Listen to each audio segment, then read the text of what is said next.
Hello, besties and bosses. How are you all doing? How are my people in Florida and in North Carolina? I know that we had two hurricanes back to back, so just wanted to check in and on all of you. Let us know how you're doing. Let us know if you need anything. I will drop a link again for all of you to the Red Cross because I think so many people at this point know where to donate. But I know that's been something we've all been thinking about. So just wanting to check in on all of you. I'm also going to pull this up in the group here. I'm excited to chat with you all today. I'm in I don't even know, it's not like pre-vacation mode, but my brother is getting married this weekend. My baby brother, he's not really a baby, he's 40. So he's not really a baby, but he's my baby brother, is getting married on Saturday. So tomorrow my husband and I are flying to California. They're getting married in Pescadero, is that how you say it? So we're flying to San Francisco, and we're going to stay in Half Moon Bay, which is where we honeymooned. We got officially married on the beach in Carmel, so not too far away from there in California. So I'm very excited, and I'm sort of like, yeah, I'm in those feels. So that's what's going on in my world. We'll be in wedding vibes very soon. But also very excited to have this conversation with you. I think this is a good one as we head into the end of the year. So we're going to talk about the best marketing opportunities to close out the year strong. And I wanted to have this now because I know we're only, mid-October, and we haven't even had Halloween yet. But I don't know about you all. It's like not even, I October weather makes my heart so happy. And I love the holidays and thinking about the decorations and all of that. But I also think this is a time of year that really starts to throw entrepreneurs. I think there's just a lot that happens this time of year that I think is important for us to think about. So I want to have some conversations around that. I also think if we're mid-October, the truth is if we're going to have Black Friday sales, if really, I was talking to a client today, we're planning her launch strategy for January. I know this is the annoying thing to hear, but generally speaking, whatever our results are today are usually have more to do with what we were thinking and doing about 90 days ago. And so we're at that sweet spot right now where it's, yes, how do we close out the year strong, but also how do we start to set ourselves up for 2025 results and those January Q1 results. So I want to dive into all of that today because I do think this is, I don't know, y'all have to let me know how y'all feel about this time of year. I feel like it's partially when we're like, home stretch, like home sprint, need to get these results in by the end of the year. I think some people are already like starting to check out. I think there's stories about like people don't buy this time of the year. I don't know. I think there's just a lot that can come up. So I want to dive into that because I do think we want to be more intentional and strategic than ever overall, because just the landscape has changed online, but also because, again, I don't only want you to close out the year strong, but I want you to set yourself up for Q1 in 2025 strong. And really what you're doing today is not only going to help you through the end of the year, it is really what's going to prime you for your January results. If you're live, say hi. Let me know you are here. If you have questions as I'm going through this, let me know. What I want to talk through today, so kind of wherever you're at in this, whether you're like, I'm just wanting to coast through the end of the year, or I've got some goals I'm going to hit, I want to talk to you about how I think about marketing any time of year because I think it's relevant anytime. And then just a hack, I don't know if it's really a hack, but just a way to think about marketing that can help you to increase attention and conversions this time of year. Because I do think what happens as we start to head into Black Friday, end of the year, January, people's attention spans go down because they're in holiday mode. But also I think it just starts to get a little bit louder online. So we're going to talk about that hack there. I'm going to talk about some of the biggest opportunities through the end of the year into the new year, marketing opportunities that aren't Black Friday. I'll talk real quickly about Black Friday sales, but Black Friday is so, and if you have questions, throw them at me. It is so its own topic and something I will just give a quick note here. Something I was just chatting about with a client on this is if you're thinking about Black Friday offers now, not that you can't do something, but I think we want to remember Black Friday is it is a great opportunity, but it is one of the most saturated times to sell. And most people who have really effective Black Friday launches have been strategizing that and planning that for quite some time, and usually have been priming their audience for some time. If we think about what we buy during Black Friday, right? I knew in January what I was planning on buying in Black Friday because there's a skincare company, right? There's a couple of things that I know every Black Friday they have a great sale because they've been priming me for that. And so, most of us who are thinking of buying at Black Friday, we already kind of know what those things are. We're looking for those things, or we're just looking for like a super like juicy offer. And so I'll talk about Black Friday briefly, but the reason I don't want to dive into this all today is I just think it's so its own strategy and its own beast, and I don't want to discourage anyone. I think Black Friday can also just be a great time if you just want to test something and throw something up. It's not going to hurt your business, but that's why I don't want to dive into it further. I want to talk about some of the other big opportunities through the end of the year, because for, I guess, the majority of you, Black Friday is maybe something you're dabbling in. Maybe you'll get a couple of sales, but it's probably not your huge driver for revenue and sales unless you've been already strategizing around that for some time. All right, and then we're going to talk about just, what do I have here on my notes? Just a little bit of some reminders about closing the year out strong and what you need to know about booking clients in December and into the new year. And then let me know, as always. I always like to know if you have questions. We can always take the conversation a different way if there's something specific you want to know about this topic. Okay, let me just make sure I've got my notes here, because there are some things specifically I want to make sure I share with you.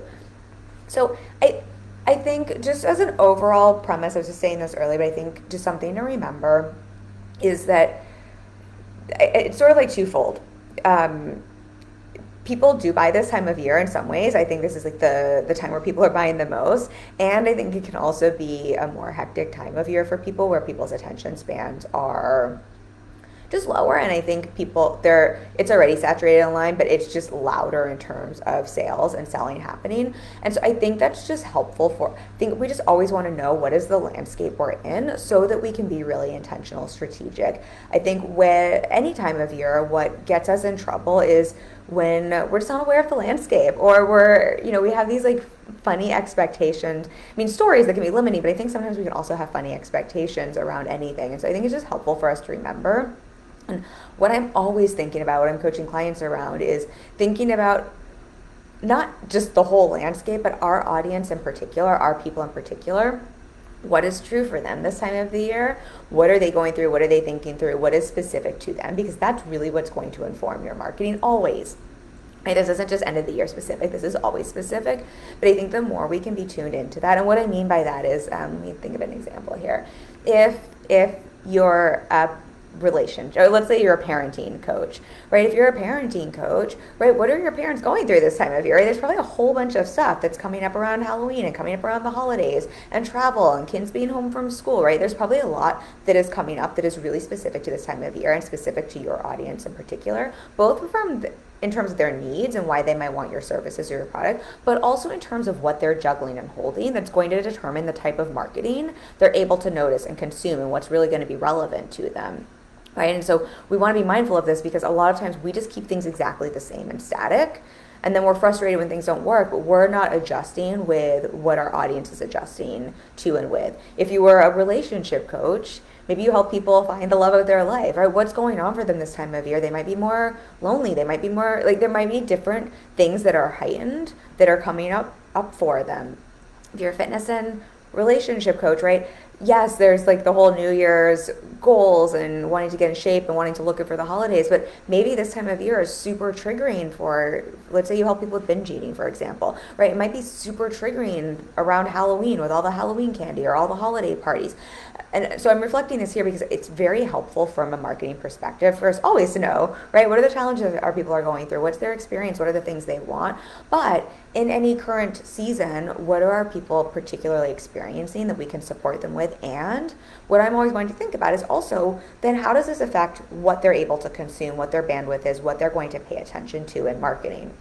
If we go with the busy parent example, maybe that means that I don't have time to watch a 3-hour masterclass, right? I have some long master classes, for example. I'm probably not going to have a super long master class in December. Not that I couldn't, and not that that isn't beneficial and that wouldn't be valuable. But let's say my audience was all busy parents who don't have a lot of time. I'm probably not going to use that as my core marketing strategy, because even if it's the most incredible class in the entire world, if I know I have a bunch of busy parents who are overwhelmed and have so little time because they're trying to juggle a bunch of things around the holidays, right, that's just going to be a disconnect. And so these are the types of things, again, always we want to think about, but I think are just really helpful to be thinking about this time of year. And I think what happens instead is we tend to get into more like, people don't buy or people do buy, or I don't know, we get into that noise, and I think that's just not the most helpful or even true narrative. I think people are always buying. There's always a need. If we solve a problem, people are always buying. And I think in many ways, this time of year, is people have their wallets open, right? We're buying gifts for people. We're buying gifts for ourselves. We're trying to max out our tax credits there's lots of reasons, I would say. We're planning things for the new year. We have more challenges to solve. I think in some ways this is like the busiest buying season. But again, whether it's a busy buying season or not a busy buying season, trying to think of how I want to articulate that. It's not that that isn't relevant. It's just I think those are the wrong things for us to focus on in marketing, because that just really globalizes it, where it's like there's a good time to sell or a bad time to sell. Good time for people to buy, a bad time for people to buy. Instead of what is always going to help us market and sell is to think more directly about our specific humans that we serve and support, and what are the problems they have that we support them with, and what are they currently going through that I can be really empathetic as a business owner, that I can be really empathetic as a salesperson to speak to adjust to modify to, because when I'm doing that, that is what always creates sales, whatever time of year, whatever season, right? It's not about are people buying now or not buying now. It's when I am a smart business person who's being empathetic to my people and understands them and is supporting them and meeting them where they're at, that just always leads to good marketing, to good sales. Let me know if that's landing, or what I'm trying to get across is landing, if you have any questions.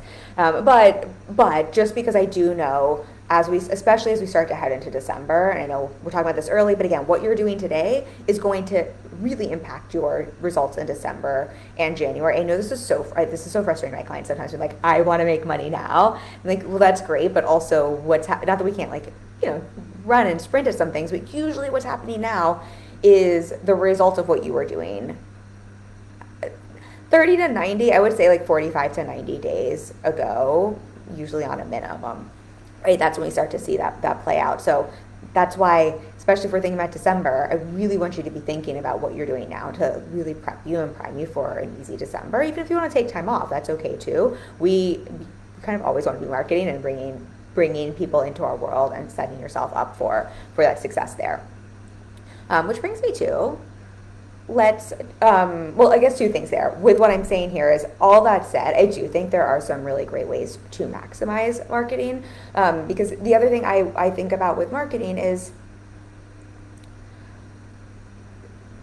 like kind of two things. I'm just like trying to think of how I want to describe this for you in which order. But what I want to say first is, what I'm always thinking about with marketing is that as humans, not only is it saturated, not only is there a lot in our face, but as humans, we tend to really suck at making decisions that ask us to step out of the familiar and the norm, right? We are just wired as humans to do what feels comfortable, to do what feels normal, to stay in our routines. So anytime we're asked to do something outside of that, anytime we're asked to make a decision, anytime we're asked to do something that feels like it takes us away from pain or pleasure or comfort or familiarity, and that can mean partying with money, that can mean giving up time, that can mean having to think too much, right? It causes us to get in, it's just hard for us, right? It uses up calories, literal calories in our brain, and our brain wants to conserve those calories, and we suck at making decisions. And so this is why I think any time of year with marketing, I think we really want, in sales, we really want to remember that this is true for all of us as humans. And our job is always to keep that in mind, to be empathetic to that, and to think, great, if we know that inherently we kind of all suck at buying decisions, not even because we don't want to buy something or we can't afford something, but because it is taxing to our brain, it is disruptive to our comfort zone, to our homeostasis, even if it is like the thing we super, super, super want and have the money for and have the time for. I'm trying to think of a good example for this, but this is actually a silly example, but my brother's getting married this weekend, right? And I want to wear a pretty dress to that, and I'm going to end up probably wearing something I already have, not because I don't have the money for a dress, not because I don't there's not like plenty of options available. It just, honestly, the decision fatigue of it and the time of it, and like make all of the options that are in my face just kind of got overwhelming. And I'm like, I just can't, I'm not available for that. And I think that's just such a great example of this is what happens all year long. And then when we get into the end of the year, right, people tend to be even more maxed out with decisions, right? They're traveling, they're taking time off, there's all sorts of different things that happen as we kind of head into Halloween on through January that I think just create a little bit more noise in people's brains. Now, this doesn't mean we don't market, this doesn't mean we don't sell. The other thing I was going to share here is what I think about with marketing when I'm talking about with clients is we are always marketing. Your business will be so sustainable when you are always consistently marketing, right? The ratio of how much you're marketing to serving clients might change at any given time.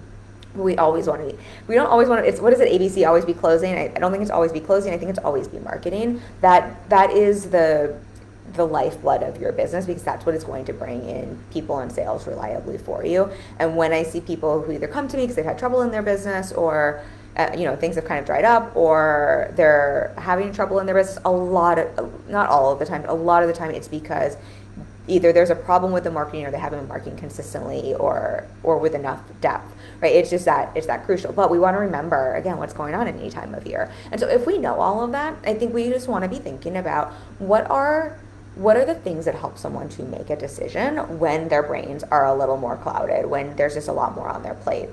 And this is just again, just think about this like being empathetic business people and marketing people. I think this is when having organic urgency markers, organic scarcity markers can be, this is always valuable for marketing and sales, but I think can be particularly helpful. I think this is also when, these are things that are universal year round, but I just think especially true right now, really leaning into simplicity and seeing our job then as marketers, if people's brain, if they're just having a hard time making decisions any time of year, especially this time of year, how can we do our job to make things as clear, as simple, as concise as possible? How can we spell things out so there isn't confusion for our people? And then how can we do things that help facilitate decision making, like spelling out the urgency, creating some organic, natural scarcity, right? Don't lie. I always tell clients, like, we don't want to make lies around this, but how can we create a little hype around that buying decision to help facilitate that buying decision? Because that is what is always going to help people make decisions when they're in more of a decision fatigue. And that is, I think, why something like Black Friday historically has been really great. It is because there's so much hype around that day, and there's so much scarcity and urgency around those offers that can help to facilitate a decision. And what I think we want to think about is, okay, maybe we're going to have a Black Friday offer, right? We can think about that. I do think with the Black Friday offer, we'll kind of go into some of the end of the year opportunities here to be thinking about, so that you can bring in some of these markers for marketing. And let me know if you have questions around this at all as I'm going through this. But with Black Friday in particular, this is, I think, again, why Black Friday sales can work so well, because there is just natural time urgency there. There is natural scarcity because whatever that offer is going to go away. And when we have that, right, our brain, just so we can understand marketing, how this works. If we know as humans, we kind of suck at making decisions, and we also know we want to avoid pain, seek pleasure. The perceived pain of missing out on an opportunity and something going away that we really want, right? That can feel like more pain to our brain than making the decision to make the investment, to give up the time to do the thing, right? Which is why those are really great decision-making tools to help someone make a decision. That's why Black Friday can work really well. If you're going to go for a Black Friday sale, again, obviously anyone can just do a Black Friday. If you just want to throw some things up and try it, you have the time, have at it. I do think it is, again, just a more saturated sales time than ever. So I would just set my expectations accordingly, that if you're just going to throw some things up and to see how it works, the expectations be, I'm just going to see how this works. If I get some sales, great, as opposed to having the expectations that that's going to be your whole year's revenue or something like that.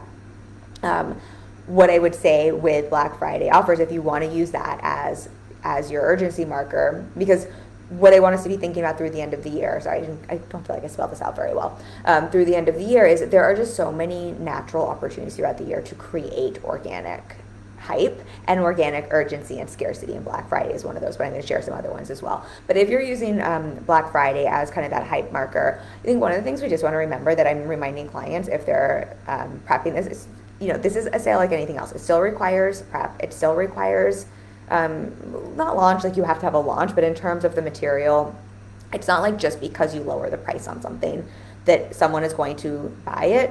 And if that is the case, this is a whole nother conversation, but that means your whole value proposition is around price, and not what we want our value proposition to be is around the value of your offer, not the price point. So yes, that might help facilitate a decision, but I want everyone to be really mindful of thinking that if I just slash prices, that's the reason people buy. That is usually a race to the bottom, and that is very challenging, especially when everybody is doing that during Black Friday, to even get your stuff noticed. I would have a strategy, right, where you're priming people. I would really be thinking with Black Friday that this is for your warm audience, and not that you can't sell to a cold audience, but usually this is the stuff you want to really position to the audience you've already been warming up all year. This is a great opportunity to sell to them in particular. But everything that works for marketing, that works year round, is especially true here, because it isn't just that because you put something on sale, someone's going to buy it. People still need to understand what's in it for them. What's the problem you're solving? Why now, right? What's the result they can expect on the other side? All of our messaging and marketing positioning is still important. I would say in some ways it's even more important. And I'm saying this because what I see a lot with Black Friday is people get really wrapped just around it's X amount off, right? And they make that the whole marketing campaign. And then it's really tough to understand why it didn't work. Where the marketing campaign still needs to be around what's in it for your person, what's the problem you solve, what's the result they get, why is now the best time, right? And then, of course, like, what is that special offer? What's in it for them, and speaking to that scarcity and urgency. But I really want you to keep that in mind. I really want you to be thinking about and speaking to my warm audience with this. It's not that, an outlier cold person can't come through, but I think you're going to get the best result with a Black Friday offer if you really think about not just throwing that together, really being intentional, strategic. I would start prepping and priming people, not the week of Black Friday, but early, like beginning of November, and I would really be thinking about that messaging, marketing, positioning, really keeping that forefront. But if you're not going to do Black Friday stuff, hey Brie, I love how you're explaining the psychology of the buyer and the psychology of us, the seller, so we match up the messaging right. Thank you so much. Thank you for being here. Nice to see you. What I'm also talking with clients about, and I think the thing we want to all remember is that, again, if you can throw some things together for Black Friday, but really if you have a Black Friday sale, ideally this is something you're already have prepped or already have strategized or are putting into place now. For the rest of you, I really want to invite you to think about what are the times throughout the end of the year that can really set you up for success through the end of the year and for your Q1. And to start to see these different times throughout the end of the year as really great hype times, right? If we think about any, this is like the hack of all hacks with marketing. All of the things we hype up are kind of made up. As long as we believe they're true, right, that's what brings them the organic, natural urgency and scarcity. But if I do a birthday special, that's just a hyped, made up reason to get to market something, but it feels really true to me. And so therefore it's organic and it's natural, and it's a really great reason to drum up some excitement. If we do Black Friday, right, Black Friday in some ways, we just all got on board with this is the time because it's the day when people got out of the rut, right? That we're all just universally deciding this is a time we're going to get hyped up about something. But we can do this throughout the year organically by looking at the events that people get hyped up around and use that for your marketing. And so towards the end of the year, we've just got you've got Halloween, right? Right now we've got kids going back into school. We've got Halloween coming up. We have got Thanksgiving. We have got Christmas. We've got Hanukkah. We've got New Year's. And all of these are events that not just you personally are hyped up, but universally the world has decided these are events we get hyped up around, right? These are big deal events. And so because we've universally decided as a world, these are things we pay attention to, you can start to use these strategically in your marketing as opportunities to drum up excitement about your offer, to drum up excitement if you want to have a special offer, a special marketing push, even in the way you're messaging and positioning things, because again, universally, we've all just sort of co-signed, right, at the beginning of the new year, whether you write resolutions or not, whether you're into new year, new you, universally, that is something we've pretty much all agreed with is a thing. We all celebrate when the ball drops. We are all, taking a little time off beforehand and kind of ramping up in the new year again. That is just something the world has decided is true. So you're not having to fight that narrative. You're not having to get people on board with this, convince them this is a time to pay attention. If you use that as a marketing opportunity to say, wait a second, what if I use this in my marketing? What if I use this in my messaging? What if I use this to meet my people where they're at in their minds already, to help them understand why now is the best time for them to make a buying decision? And so this is how I think you can be really strategic this time of year, because I'm just going to use New Year's as an example because that's where we were going. Let's say you do fitness and health, and you're a coach or you have a program for that. That is such a beautiful, natural, organic reason to hype people at the beginning of the year to have some sort of marketing push that is designed to speak to people with their new results, they want to start kick the new year off. But what I'm talking about with clients now is if we know New Year's for you, your results in Q1 are really getting started now, I think these are also great things we can start talking to your audience about now in terms of what is happening for them, right? This is the example I wrote here, but New Year's ab, what is it? Summer abs are created in the winter, right? Summer abs are created in the winter. Well, New Year's abs, New Year's routines are probably started in October and in Thanksgiving, right? You can start using this in your marketing because this is something universally everybody is thinking about to start help people understanding why now is the time they want to buy or invest as opposed to waiting until the new year.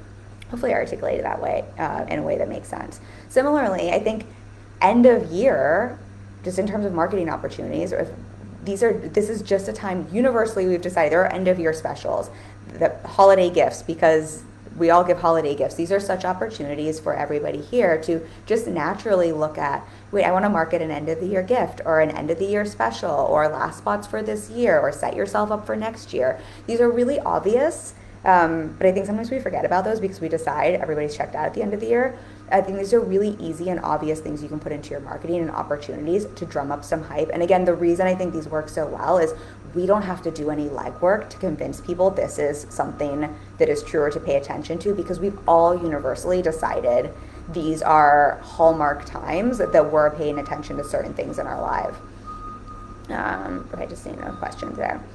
Okay, just seeing if I had one more thing on here. No. Okay, so with the other thing I wanted to chat about here in terms of the marketing opportunities and closing out the year strong and what you need to know about booking clients in for the end of the year and next year's income results.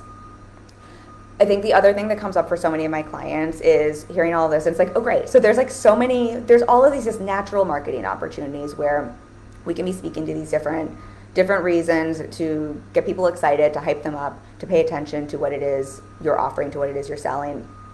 And when I say hype them up, what I really want to encourage you to be thinking about is how can we meet our people where they're at currently, not just in their journey with your work, but in their life. If we can be empathetic marketers and think to what are they going through right now, because it's Thanksgiving, right? And what are they going through with Thanksgiving? If you're the relationship coach and you know, or you're the family systems, family systems therapist, and you know everybody's going home for Thanksgiving and that is just going to kick up all of their stuff, right?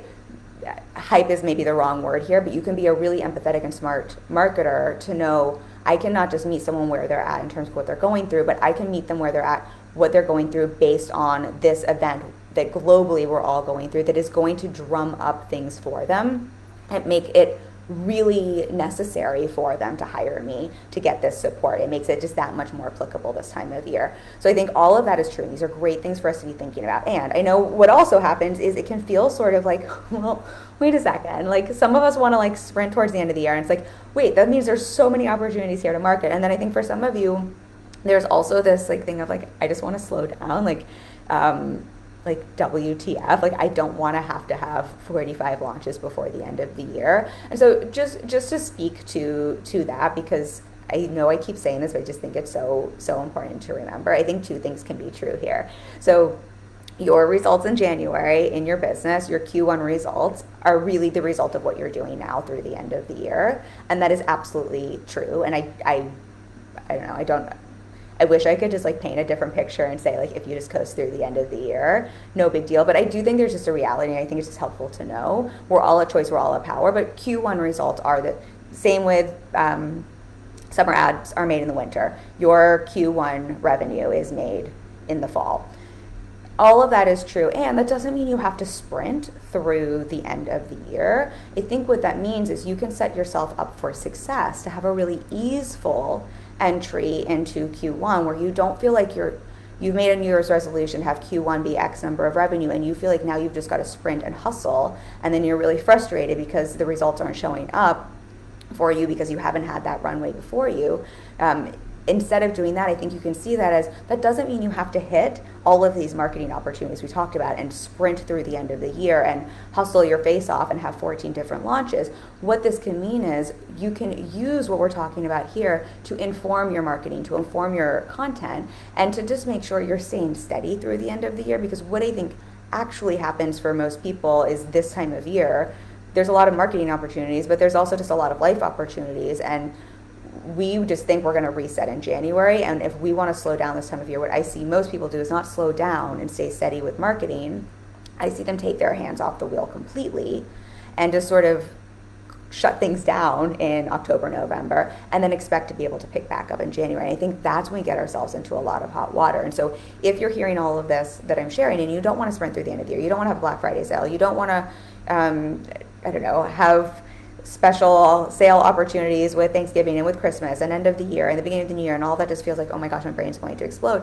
I think that's completely fine. I would use all of this more just to inform how are you talking to your audience and how can you use this to make it really easeful to continue to show up and market, even if you're not having a big sales push through the end of the year, so that you have primed your audience to be really ready to hit the ground running in the new year, and that you can get those results in the new year. And so that is just, again, it is totally okay to have a slower end of the year. I know me personally, December is usually one of my slower months. A lot of my clients are off at the end of the year. I could, I guess, technically push if I really wanted to, but I want to go be with family. I love that for me. I love that for my business, and I will allow for that. And I also know me showing up to market strategically and to meet my audience where they're at in their mind and to speak to the things that are really relevant to them. That's beneficial year long, and I don't want to stop doing that just because I'm not necessarily in a sales push or because I'm not necessarily wanting to bring in a bunch of clients in December, because I know me doing that every month of the year, but particularly in December through the end of the year, is really going to be what makes January, February, March, the rest of 2025 work really easily for me. I feel like I'm hitting all over the head with this, but I just want to see if there's anything else I have in my notes that I want to share with that. This was the other thing I want to say. And conversely, that is the case, and what I want to be really mindful with that is, and that does not mean people don't buy in December. That does not mean everybody slows down in December, and so that's kind of what we were talking about earlier. I do want to close with the mindset piece there. December can be your biggest month of the year. For many of my clients, December is their biggest month of the year. For many industries, December is where people, I kind of hate the term, have their wallets open, but sincerely, think about all of our buying behaviors. December is the time of year I spend the most money historically every year because I'm buying gifts for people, right? There are so many end of the year things I want. I'm thinking about next year's investments in my business. I am thinking about how can we maximize, legally the different things we're doing for taxes. There are just so many reasons that we're spending. December tends to be the biggest spending month. And so I really want to invite you to remember that. You are welcome to slow down, but continue to market. I really want to encourage you to always be marketing, right? You don't always have to be closing, but always be marketing through the end of the year. But if you're sort of like, I'm like not really a holiday person, Kim, like I want to like crush December, like I'm here for December. I really want you to have, or to invite you to have that belief and that narrative that people absolutely buy in December. I think, so I honestly don't know where this came from, that people started saying like people don't buy in December. I do think, to be fair, every industry is different, and I do think certain industries have busier and slower seasons, but just because it's a slower season, that doesn't have to mean it's a slower season for you. I mean, so much of that is, it's not like people just stop buying in any industry. So much of that is also determined on the marketing, the sales you're doing. So if you want to have that push in December, I really encourage you to allow yourself to have that. But what I would invite you to think about is then, similarly to January results are really the result of what you're doing now, whatever you want in December, I would really invite you to start thinking today about what do you want your December to look like. Is it going to be more of a slowdown? Is it going to be more of a sprint? How are you mapping out your marketing? What is your sales? I don't love the word push, but like, what is are you in a sales sprint? Are you in a more like a sales sustainable mode there? I really want to invite you to be thinking about that now, because what you're putting into place now, again, is going to be what makes December really easy. What makes it hard is when December rolls around, if you're feeling in scarcity, right? If the urgency, we talked about organic reasons for urgency and organic reasons for scarcity. If that is your own scarcity and your own urgency, that is not a marketing strategy, right? That is us being really jacked up, and that's when we tend to make really poor decisions in our business, and we're not operating our business like a CEO. We're not being neutral, right? That is really more about me, instead of what is actually of service for my audience. And so if you start thinking about this today, right, then you're not going to run into December where you actually want to slow down, but you're feeling your own scarcity and urgency, and then feel like you have to sprint, right? And that's when we have that tug and pull, and things can feel really crunchy at the end of the year, or can be the other way as well. So really think about that today, and then I would really just invite you to notice that difference between your own scarcity and urgency versus what does my business actually need, or what do I actually want for my business. And then if I'm going to have a bit more of a sales sprint, how can I use these natural times of the year that us universally have gotten on board with as a way to create a little bit of excitement, a little bit of hype, a reason for people to pay attention, right? A reason for a sale, a reason for a special that I can then create some natural organic scarcity or urgency around. Because then if you're using, I don't know, Thanksgiving isn't the best example because Black Friday is after, but then if you're doing an end of the year sale, right, you have natural scarcity and urgency built in because the end of the year is going to come, as opposed to some arbitrary 3-day sale for you. But again, we want to build that in because that is what makes sense for your business and for your audience, not because you're feeling scarcity and urgency. I want you to see those as two separate things. But then use this time of the year to your benefit. Either way, again, whether you're having a sales push or whether you're doing this in your content marketing, because all of us naturally have gotten on board with these things, and there's just built-in excitement, there's built-in hype, there's built-in scarcity, there's built-in urgency, because there is an end to all of these events. Right, just see if I have any questions. Otherwise, I'm going to wrap this up for you all because, as I said, my brother's getting married this weekend, and I love you all so much, but that also means that I have extra client calls, and so I'm going to hop off in a moment for my clients because I got to make sure that I take care of them before I head out of town. If you have any questions with the replay for me, though, leave those below. And then if you're listening to this and you're thinking about how you want to plan out your end of the year marketing strategy, or you want to think about how you're setting yourself up for Q1 results, I would love to connect with you. This is a big part of what I support clients with. I just did this morning with one of my clients. We mapped out her launch, her January launch, and we mapped out her strategy through the end of the year to really prep her for her launch. This is almost like a different conversation. I'm sure I've said this a million times to y'all, but your launch results are the result of what you do in preseason, not what you do in your launch. Your launch is like, it's like the Super Bowl. People win the Super Bowl because of all the training they did in off season and all of the other games, right? The Super Bowl is just like the prime event. So if that's something you're like, I want to get this mapped out, I want to be really strategic with this, really intentional, I want to take advantage of the different markers without burning out, I would love to support you. I'll drop a link for a free coaching consultation. I have some intensives opening up through the end of the year, and I think we have 1 or 2 one-on-one spots opening up in November, December before we start the new year. So I will drop a link for that. I would love to connect with you and support you with that. And then I will be back next week after my brother gets married, and we will dive into another topic. Hi, y'all. Thank you for being here.